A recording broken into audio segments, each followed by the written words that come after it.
경북 포항시. 드넓은 바다와 어깨를 나란히 하고 있는 양식장이 있다. 전체 양식 시장의 절반 정도를 차지할 만큼 국내에서 가장 인기가 많은 어종, 국민횟감이라 불리는 광어다.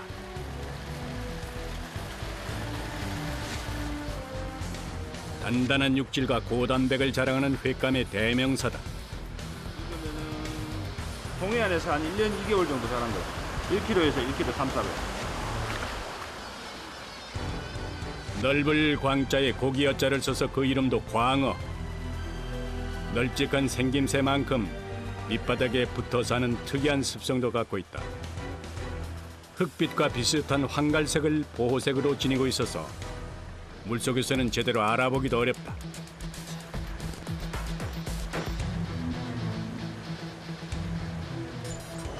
예전에는 70% 나오면 성공했다고 얘기하는데 요즘에는 절반 정도. 매해 적조가 오고 예전에 비해서 이제 물이 많이 나빠지니까 여러 가지 질병들이 많이 발생합니다. 그래서 생존율이 되게 낮아요. 예고 없이 찾아오는 적조와 기생충 피해는 일순간 대량 폐사를 만들기도 한다.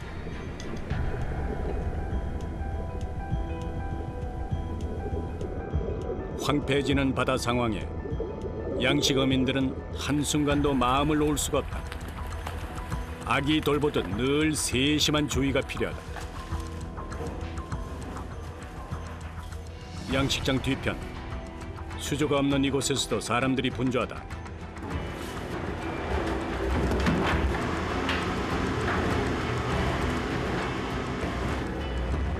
꽁꽁 얼린 냉동 생선이다.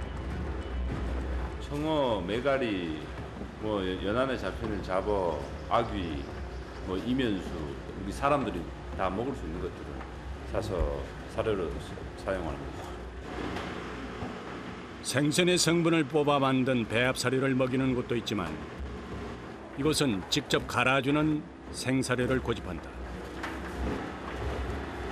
손은 훨씬 더 많이 들지만 사람처럼 먹는 만큼 광어도 더 잘 자란다. 꽁꽁 언 생선 덩어리, 하나의 무게만 20kg. 하루 수십 번씩 들고 나르는 것도 고되다.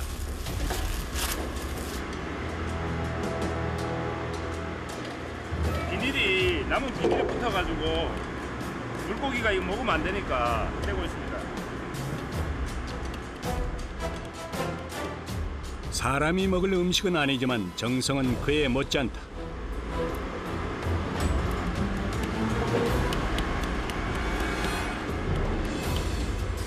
얼음장처럼 차가운 손과 달리 얼굴에서는 연신 땀이 흐른다.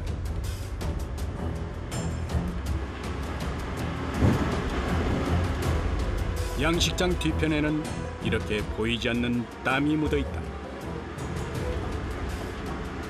사람 우선이 아니라 물고기가 우선이기 때문에 물고기 밥 먹는 게 중요해요. 저희는 밥을 안 먹어서 물고기 밥을 찾으러서 먹여야 되기 때문에 그렇습니다. 냉동 생선을 옮기고 비닐을 벗겨 다시 기계에 넣기까지 꼬박 1시간 반. 1등 횟감 광어는 먹이는 사료도 남다르다.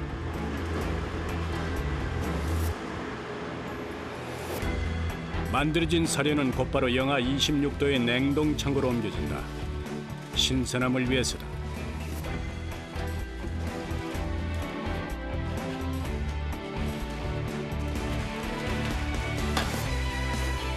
그러나 이렇게 산처럼 쌓인 사료도 며칠이면 동이 난다. 한 5톤 정도 됩니다. 5톤 정도면 며칠 먹일 수 있어요? 5톤이 한 4일 정도 됩니다.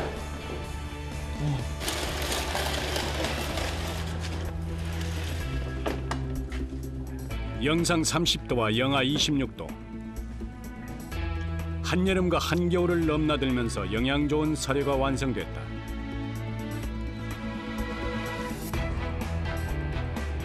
힘들어도 만들고 나면 곡간이 찬 것처럼 흐뭇하다.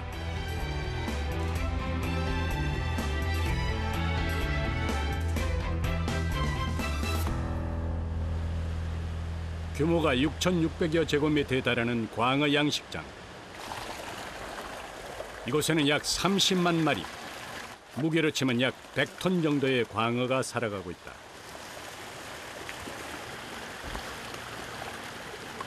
웬만해선 납작 엎드려 있는 광어가 먹이를 주자 그제야 몸을 일으킨다.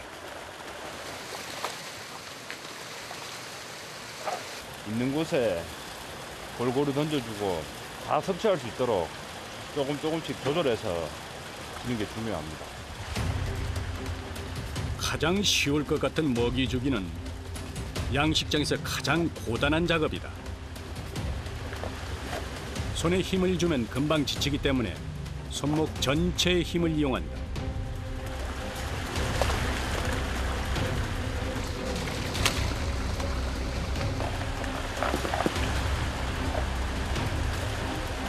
현재 지금 같으면 한 1,500 정도 공급합니다. 전체 우리 양식장에서. 사려주는 시간 얼마나 걸려요? 보통 요즘 같으면 1시간 반에서 2시간 정도. 사람처럼 아침, 점심, 저녁 세 끼를 챙기고 한 번 먹을 때마다 2시간이 걸린다. 무엇을 해도 다 땀나는 일이다. 게다가 햇빛을 보면 광어 껍질이 상할 수 있어 사방이 차광막으로 덮여 있다. 한여름엔 숨이 턱턱 막힐 만큼 온도도 습도도 높다.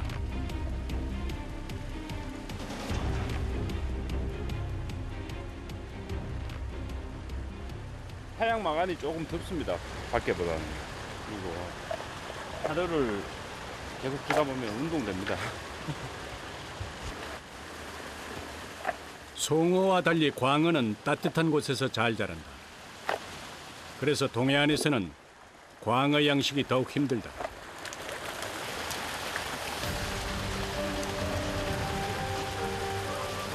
이 동해안에서 고기를 좀 성장시키려면은 하나라도 더 먹여야 되기 때문에 저희는 사료주는데 샤워를 들어서 사료줍니다. 한국은 전 세계 광어 생산량의 90%를 차지할 만큼 광어 양식 종주국이다. 자연산만이 전부이던 시절, 대단히 귀한 물고기였던 광어. 양식 기법이 개발되면서 이제는 누구나 그 쫄깃한 식감을 즐길 수 있게 됐다. 오후 2시. 한 차례 밥을 주고 나면 다음 작업이 이어진다. 물에 들어가려고요. 물에 들어가려면 장비를 착용해야죠. 이곳에는 크고 작은 수조가 대략 80개에 달한다. 한눈에 봐도 몸집이 작아 보이는 이곳은 광어 치어를 키우는 곳이다. 광어는 점점 자랄수록 눈이 왼쪽으로 몰리게 된다. 한 달 됐습니다. 우리 경매장에서 이제 여기 올 때 4, 5cm 되는 고기들이었는데 이제 한 달 됐죠.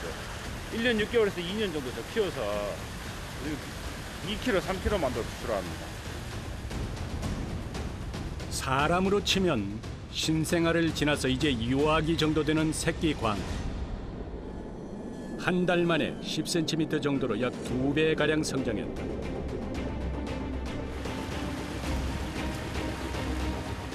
그러나 같은 시기에 태어나서도 그 크기는 제각각이다.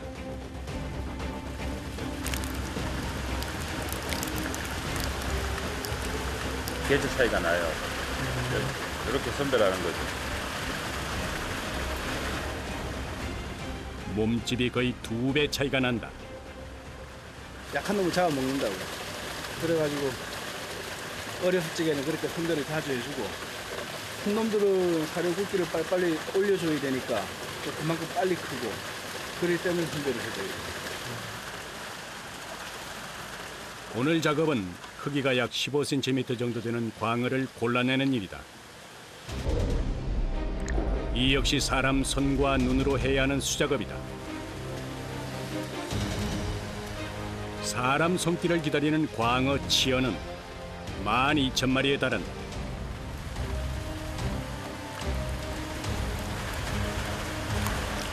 이만큼 바구니를 채우려면 수십 번 허리를 숙여야 한다. 바구니가 채워지면 다른 작업자는 재빨리 수조로 나른다. 물속에 들어가자마자 광어는 바닥부터 찾고 본다. 이렇게 바구니를 들고 뛰는 작업만 수십 번.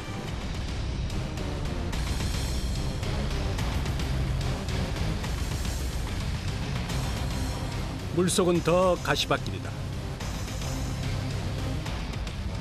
마치 지뢰를 피하듯 눈으로 식별도 잘 되지 않는 광어를 피해 다녀야 한다. 한 발자국 옮기는 것도 진땀 나는 일이다. 발을 바닥에 붙이고 다녀야 돼요. 고기가 조금만 밟히면 얘네들은 결국에는 죽어요. 시간이 멈춘 듯 이곳의 시간은 느릿느릿 신중하게 흘러간다. 귀한 생선 광어를 다루려면 사람도 인내심이 있어야 한다.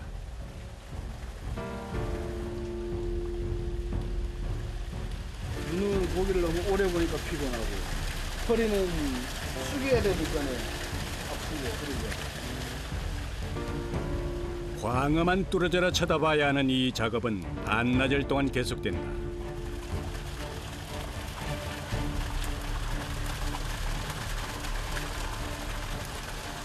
잠을 자면 꿈속에서 물고기가 나옵니다. 눈을 감으면. 제가 그런 꿈을 많이 꿨어요. 하루 종일 물고기를 보니까 그 꿈속에서 물고기가 나와요. 몇 시간씩 집중하다 보니 사람도 광어처럼 눈이 한쪽으로 쏠릴 것만 같다. 그래도 이런 수고 덕에 몸집이 작아 늘 밀렸던 치어도 이제는 길을 펴고 살 것이다.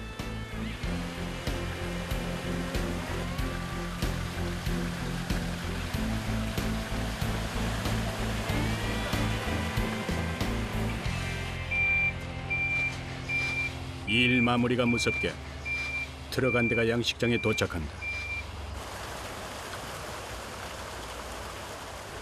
트럭이 올 때는 고기 출하가 있는 날이다. 출하할 고기를 선별해서 잡아야 되니까 오늘 1톤 정도만 출하합니다. 1톤이요? 네. 1톤이면 광어가 대략 1,000마리에 달한다. 자연산 광어에 비해서 색이 어두운 편이지만 전문가도 구별하기 어려울 만큼 맛이 좋다.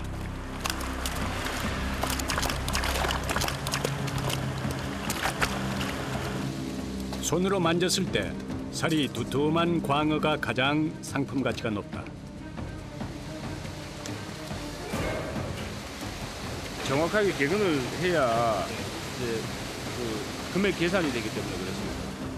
6g의 치어가 1kg의 성어가 되기까지는 최소 1년 반의 노력이 필요하다. 힘은 들지만은 뭐 그래도 보람은 있지 않습니까? 1년 반 동안 고생해서 키웠으니까. 전국 각지의 횟집으로 배달될 광어는 풍성한 식탁으로 누군가의 행복까지 채워줄 것이다.